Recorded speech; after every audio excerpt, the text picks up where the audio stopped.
গাজায় দীর্ঘ হচ্ছে লাশের মিছিল, উপড়ে পড়ছে মর্গগুলো। এবার শুনুন বিস্তারিত। অধিকৃত গাজা দেহেই এল বাহালে ইসরায়েলি হামলায় হতাহতের সংখ্যা বেড়ে চলছে।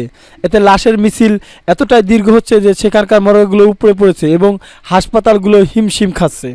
বুধবার শহরটির চিকিৎসা সূত্রে আল জাজিরাকে এসব তথ্য নিশ্চিত করেছেন। গাজায় স্বাস্থ্য মন্ত্রণালয় জানিয়েছে সর্বশেষ 24 ঘন্টার উপত্যকা 24 ঘন্টা উপত্যকা জুড়ে 36 জন নিহত হয়েছে এবং 115 জন আহত হয়েছে।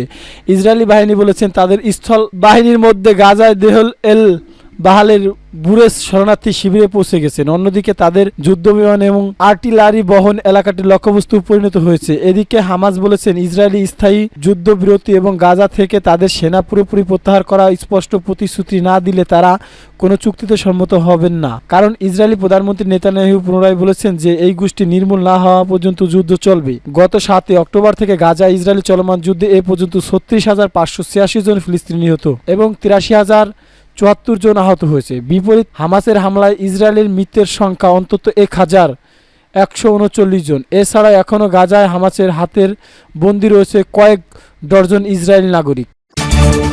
গাজা ইস্যুতে ব্যর্থ হয়েছেন বিশ্ব, বলেছেন এরদোগান। এবার শুনুন বিস্তারিত।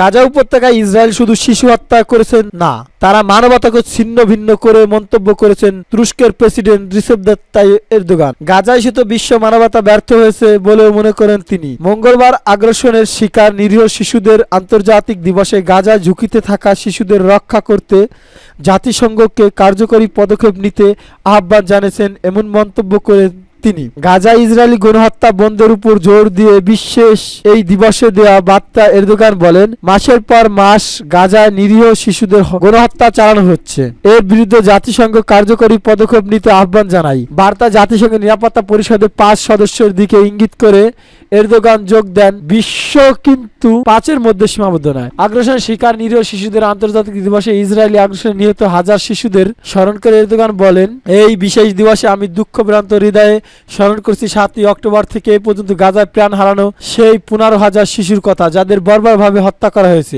গাজা ইসরায়েলি আগ্রাসনের ইস্যুতে বিশ্ব মানবতা ব্যর্থ হয়েছে বলে মন্তব্য করেন তুর্কি প্রেসিডেন্ট। বলেন, গাজা শুধু শিশুদের নয়, মানবতাকে হত্যা করেছেন। দুর্ভাগ্যজনকভাবে বিশ্ব এই পরীক্ষা অকৃতকার্য হয়েছে বলে মন্তব্য করেন রিসেপ তাইয়িপ এরদোগান।